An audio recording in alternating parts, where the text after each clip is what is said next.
Yeah, this is a year before my father died. We were working thoroughly on the farm, and I was doing a lot of work, haying and various activities. And as my dad, when about halfway through this year, he developed a circulation problem in his stomach, and he had to have surgery when he had it checked out. And anyway, during the months that my mother and I used to go and visit him after he had the surgery, it was a very slow recovery. And we were going back and forth to Pittsfield on a regular basis, on a daily basis. And during that time, Nene would come down and go over all the heirlooms and the books at Four Brooks, all during the time when we were at the hospital. We'd come back from the hospital, and she'd be here quite often. And she'd been going through, and she kept all the details. She even went through a lot of my clothes and things like that. She was really quite the person as far as that was concerned. She was very much had her eyes on this property and keeping track of everything in huge detail. And this went on for six months that my dad was ill, and he didn't recover at the end. He had complications, and in August of 22nd of 2006, he passed away. And when that happened, then the issue of Four Brooks was an issue of what to do next, and Gilder and I decided that it really should be sold because there was no way we could keep the place going at the cost that it took to keep it going.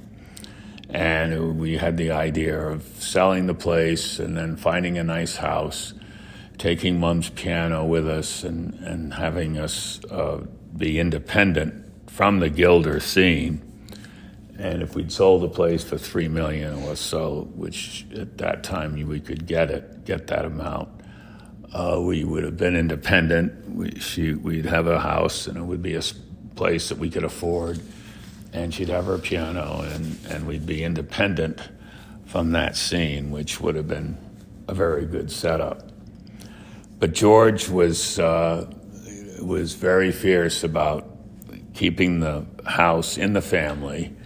And he was not prepared. And he told my mother and all of us that he was not ready for this house to be sold out of the family.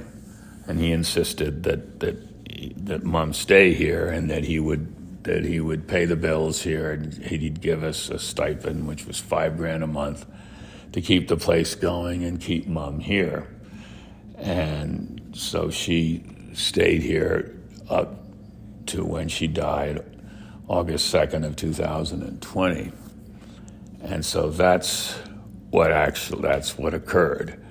And my brother and Gilder and I were not thrilled by the idea, but George was determined because he had a lot of his activities here. The book, whenever he sold a book, he had photographers down here, and he always had interviews here at Four Brooks to do with his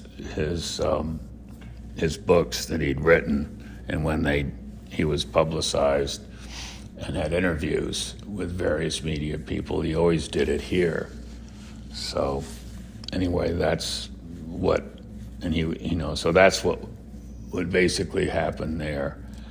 And so anyway, and since this was the case, and since this all happened, when my mother died, he was supposedly going to help us and keep us going, and he always promised my mother for sure that he would help us pay bills during the interim until we got us set up, went through probate, that we'd get through the probate, and then we'd work some kind of deal out, and so we could keep it in the family.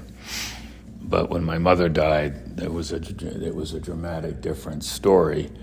He had no intentions of helping in any way, and he didn't, and everything got very hostile. We've been isolated by all the family, from Bob and Ellen to all the Gilders and the Rodman Gilders and the Millers and all of them.